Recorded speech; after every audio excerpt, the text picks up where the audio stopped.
All right, 97.7 Outlaw Radio FM listeners, you already know what time it is. And right here, right now, we are live in full effect. And we got Canadian hip-hop legend. We got the one and only. We got Dizzy Scratch, also known as Sir Scratch of the iconic group Main Source, right here, live on the line. How are you doing this evening? Oh, man, wonderful intro. I'm doing great, brother. Hey, man, I got to say, I've been a fan for a long time, man. After all, I'm a Canadian. I'm Canadian and I'm a hip hop head. So after all, how can I not enjoy some Main Source? I appreciate that, brother, man. We're trying to hold it down. We're still here. Yes. But I know you're a busy guy, Dizzy, so I'm going to dive right into this broadcast, man. But I want to take you back to the beginning of your iconic career this far within the hip-hop industry. And I have to ask first and foremost, what originally inspired you to get into the music industry initially?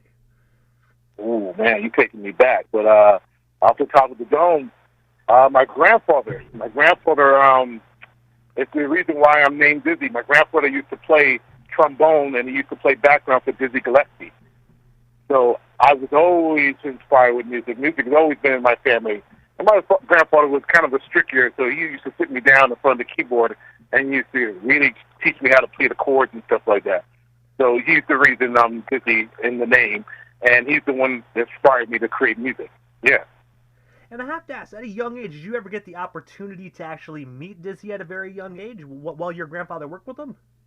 Oh, no. This is before my time. This is long before I came into existence. He just remembered the fond memories, and then my mother, gave birth to me. He was like, let's name this boy Dizzy.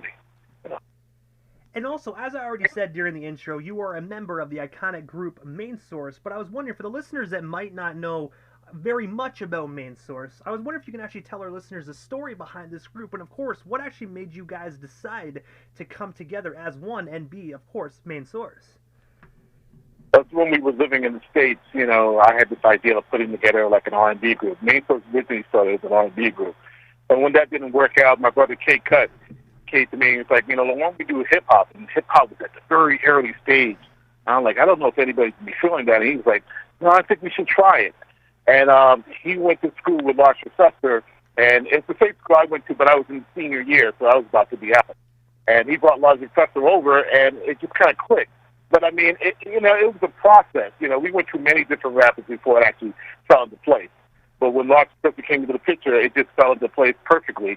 And then my mother, Sandra McKenzie, she helped us put the group together, take it to this next level of getting us in the studio. And my mom was really, she's like the fourth member of the group. She's responsible for putting out all the money out to make all that music happen. So, it's a longer process, but that's the base of some of it. Yeah. And I also read as well that you guys actually did a lot of traveling to like Queens, New York and whatnot to really get your music out there. I have to ask, when you guys first, entered into hip hop and released your first record, how was Canada really really marketing your record and really taking it? Because I've heard that back in the day, especially, it was very, very hard to make it in Canada within hip hop. It was impossible. Literally impossible. I mean, I love my country. But we were fortunate to be already living in the States at the time. We technically grew up there. We've been there since we were like 10 years old. So we already went to school there. We left Canada at a young age. So we had the advantage of living there, meeting different people, everything's in the States. So because we were living there, we had a good advantage there. So for us, it was just about getting the grind in. But it wasn't too many Source fully came out to Canada really accepted us, because we did a bunch of shows here. We did the Ron Nelson show, the Much Music, all that stuff like that. And people just wasn't digging us until we really put the song out fully. And then, it's like anything else. Once you really hit it in the States, you can hit it anywhere. So it's true what they say. You can make it in the States, you can make it anywhere. So that's basically it in a nutshell. And also as well, on July 23rd of 1991, you guys actually released my personal favorite Main Source record, and of course, your guys' debut project, Breaking Atoms. I was wondering if you can actually tell us a bit more about this legendary record, and of course, what was it like just actually putting that album together? Because in my personal opinion, you guys made hip-hop history with that project. Oh, man, you're taking me back. The process of that was just, see, our whole philosophy of making music is not to stress ourselves. It's about having good times, good vibes. So we never went at this trying to make hit records. we're just trying to make the best record we can, and it was just really for us, you know. And like again, my mom, Santa McKenzie, she helped us put out this album, So she found the studio 1212 where we met Paul McCaffrey, and he taught us how to be producers. I guess he just felt sorry for us, or whatever he felt. He really helped us concept the album and just piece everything together. And we really came at it from a different point of view. I'm specialized in R&B. That's my vibe. K-Cup loved reggae, and Lost Professor was doing the hip hop. And when you brought that element together, you got the reggae, hip hop, and R&B. That's really what made the album so damn unique. That's compared to everybody else. We just had that vibe and the fluency of just putting out really good soulful music, and that's where this basically came from. And I got to say as well, Large Professor did some phenomenal production work on that particular project, in my opinion. Definitely a phenomenal production credits that he actually produced. Well, see, that's the thing. When it comes to production, it was all three of us. I know there's always this line people keep thinking it's Large Professor, but Large Professor wasn't the group. It was the group his main source. Large Professor doesn't need a group.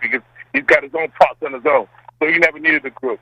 The group was always started by K-Cut and myself, and then together we came with Large Professor and put the group together. And then we all had our production skill. People always get it kind of twisted and see his name, but if you check the credits, it always says all of us. It's 33 and a third. So it wasn't just him by himself. It was always the group, fully.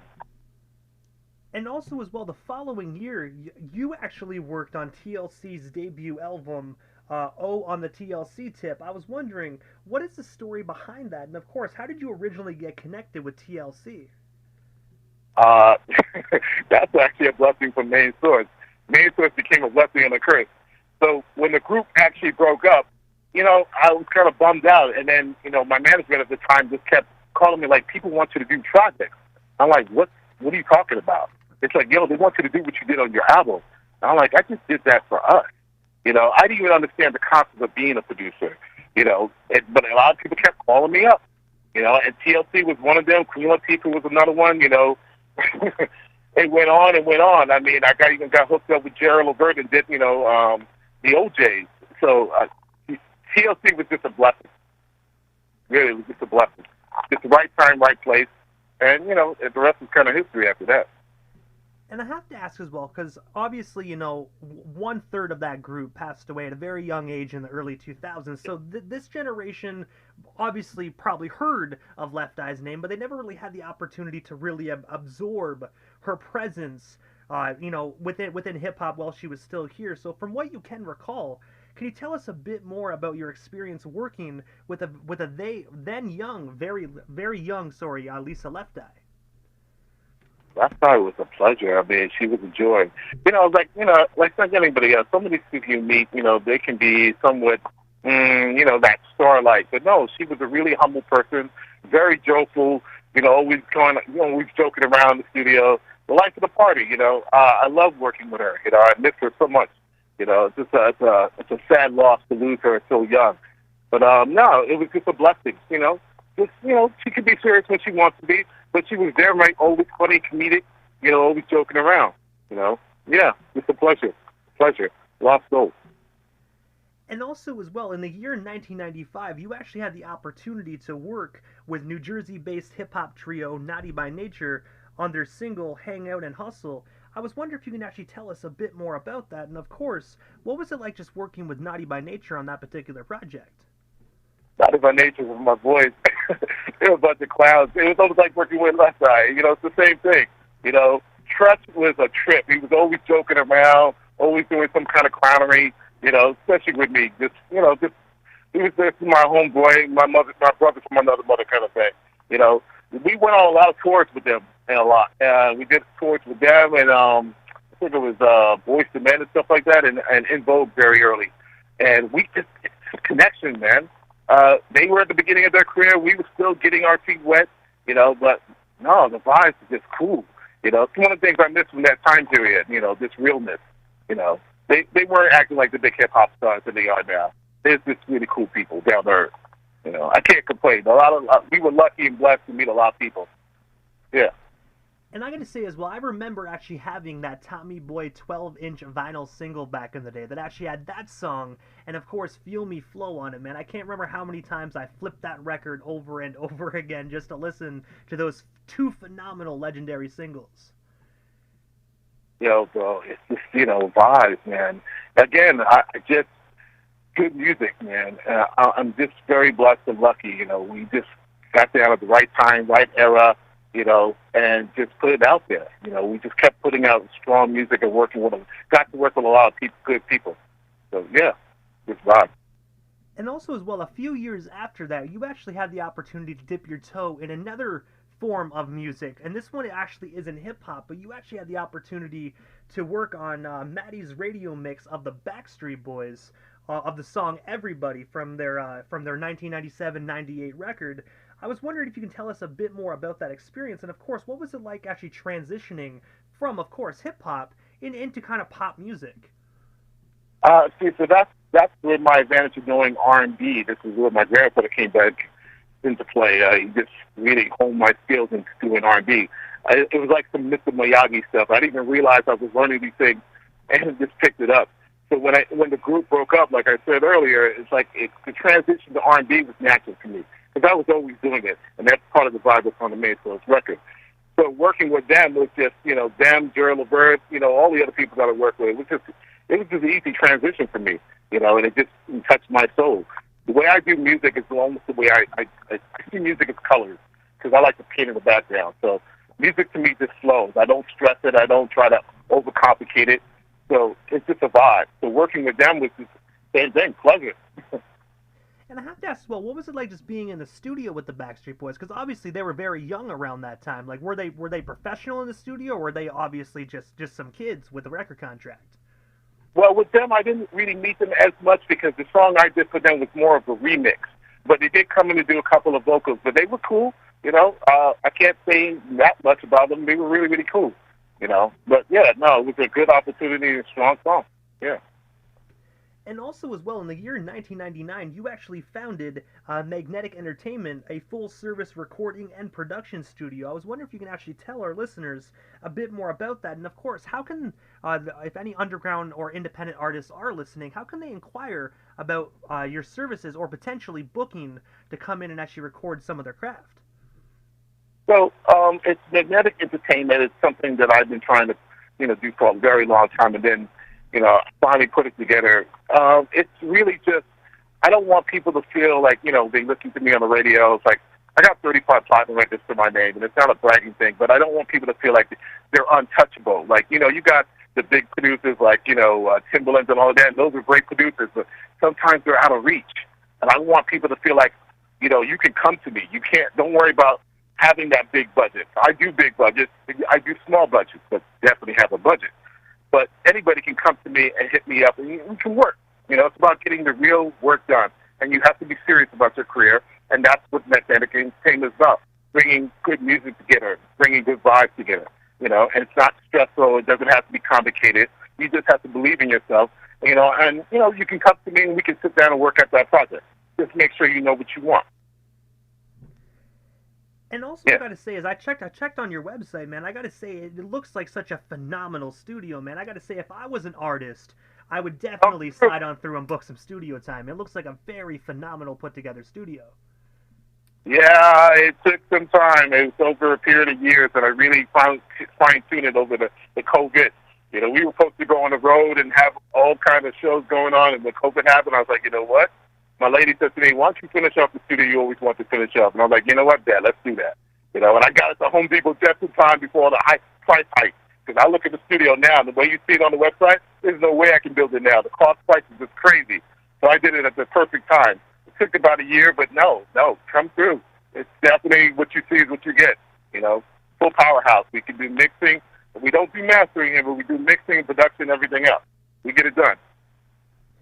And also, as well, you actually had the opportunity to work with the one and only Madonna. I was wondering if you can tell our listeners just the story behind that recording session, and of course, what was it like just being able to work alongside probably one of the biggest singers of this generation? Madonna was luck. At the right time at the right place. when we were living in the States, I was always in the studio. Now, this is like after Main Source broke up, so I was like in the studio living in there. I can't remember which studio we did it at. I think it was Power Play or a Battery Studio, but I was working in the studio at the time working on actually What You Need. We were working on that track. And we were very, very friendly with the manager and the owner of the building. And one day he just came by and says, hey, I have a friend outside. She wants to meet you. And I'm like, yeah, who's this? I'm like, bro, don't bring in no groupies. Come on now. You know how we get down. And he says, no. She's, you'll see. Just let me introduce you to her. And in walks Madonna. She walked in with this, like, hoodie on, very down-dressed. You wouldn't even recognize her. And she's just like, yo, I love what you're working on. I hear the music, because we always have doors open. And we always had 2 rooms always booked. And she would just happen to be, I guess she was coming to book a session for her future stuff. I don't know. It was some weirdness. And she just happened to be walking by and she loved the track I was playing. And she says, you know, if you're not using that, I would love to have that on my production album. I'm like, geez, sure. What do I say? No, yeah, let's get it done. You know, and it just kind of went from there. Now, she said she already has her production and already had her producers, but she wanted me to work with, what's the guy's name again? I can't think of his name. Who's it? I can't remember the guy. But we worked closely with him to do the record, and it just came out phenomenal. Now, I didn't know it was going to be a single. You know, it was completely a surprise to us. So, you know, I must have been overseas, and she did the video, and she rocked the song out, and we were like, God damn, really? Okay, it's like that? And the rest is history after that. And also, as well, immediately following this broadcast, I'm actually going to be playing one of your most recent releases that actually dropped on March 25th of 2022, titled She Moves. I was wondering if you could actually tell our listeners a bit more about this single, and of course, what can they expect from it when I play it here momentarily, right here on the Canadian FM dial this evening? Oh, man, She Moves is like, it's the way I do music. I don't try to do today's hits. I try to do tomorrow's music. It's one of the things I teach my people over here. It's just a vibe. You know, we're going through COVID, and it's a lot of stress. And I'm just about creating cool vibes and something unique. And that's the other thing about me. If you want the same old on the radio, you go to the next guy. If you want something unique and different, you come see me, come talk to me. And She Moves is a very much of my expression of real, just cool vibes and just a vibe out track. You know, and it's my also appreciation to women. It's my little subliminal message to women. Can't do anything live without having that strong woman feature in your life, and that's what She Moves kind of expressed to me. Yeah. And also, while we're on the topic of this song, if you don't mind me asking, where can our listeners actually buy or stream themselves a copy of this particular single? Because I got to say, they're definitely in for a treat if they haven't already heard this. So you can check it out on Spotify, but I'm streaming on all networks, Instagram, Facebook, Twitter, now Dizzy. Check it out. Their YouTube video is up right now. It's Dizzy Scratch on YouTube. Please, everybody, cost you nothing. Like and subscribe. Give your brother some love. And also, Dizzy, this is the time in the interview quickly that I give a chance for the individual that does slide into the radio station airwaves. Just a chance to give, shout-outs to whomever they want to give shout-outs to, but most of all, your social media handles. That way our listeners can follow you and stay updated on everything you got going on if they're not already doing so. So, again, it's now Dizzy and Dizzy Scratch on YouTube. It's everything streaming on Instagram and Facebook and Twitter. And, of course, it's on Apple Music. And, a big shout-out to my label, Rob Schwartz over there at, Who Man Records. And then, who else? Who else I can give a shout out to? MJ, my publicist. I can't forget her. I almost forgot her. My God. MJ, my publicist. She helped me put all these things together. And Orchard Records for also distributing my records. So, yeah. And I gotta say, first and foremost, Dizzy, thank you so much, man, for just giving us a bit of your time here this evening and sliding into the 97.7 FM radio dial, man. It was such an honor and most definitely a privilege just to be able to chop it up and interview one of the legendary members of Main Source, man. Such an amazing honor this evening. Thank you so much. All right, the pleasure's all mine, man. Thank you for having me, man. I appreciate it. Hey, man, you are most certainly welcome, man. Hopefully we can do this down the line sometime again. But for now, man, definitely have yourself a wonderful night. Thank you, brother. Appreciate it.